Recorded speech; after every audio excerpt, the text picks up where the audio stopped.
tutaangalia ustawi binafsi na pia tutakuwa na ujenzi wa timu. Katika ujenzi wa timu kwa sababu kutengeneza mshikamano, muungano. Manake ili mfanye kazi vizuri, ukisema kila mmoja anashindana kivyake, kwa kwamba lakini mkifanya kazi kwa kushirikiana, mnakuwa kama vile gearbox inamtegemea injini inamtegemea tairi inamtegemea diff. Kwa hiyo inakuwa ni system.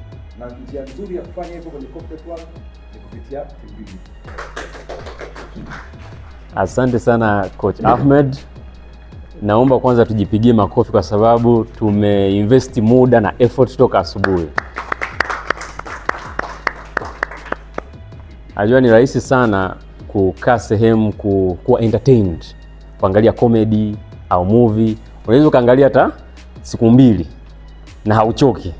Lakini mambo kama haya magumu na umebaki hapo, it's not easy. Kweli sio kweli jamani?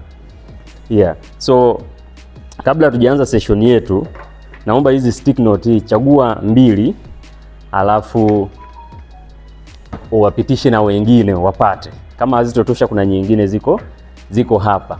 Wewe chagua 2 alafu pass on the next one, the batch to the next person, ili na yeye apate za kwake 2.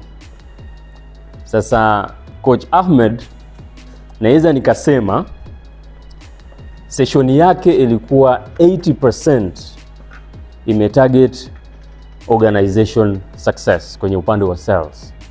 Sasa mimi sitogusa huko. Mimi naamini kabisa kwamba timu yoyote inaanza kujengwa na mtu mmoja. So for me, muda wangu utagusa kwenye personal level. Manake wewe, you as a person. Kwa hiyo hatutozungumzia sales, hatutozungumzia numbers, tunazungumzia wewe kama wewe. Kwa sababu your performance inakuwa determined na personality yako. Commitment unayoweka, how you deal with people kwenye mahusiano, wewe ni mcheshi, wewe ni creative, wewe ni mpole, wewe yani zile personality zako. Sasa hiyo ndo basis ambayo inaweza ika-affect hata sales unazozifanya. Unaweza kama uko very rigid kwamba mtu hajatimiza 5 milioni kwa kukosa shilingi 500, unasema sipokee hiyo. Inaweza ika-affect sales zako. Kama wewe ni muelewa, pia inaweza ika-affect sales zako. Kama una huruma uliozidi, pia inaweza ika-affect. Kwa hiyo kuna vipengele kadhaa kwenye personal development ambavyo leo tutavigusa.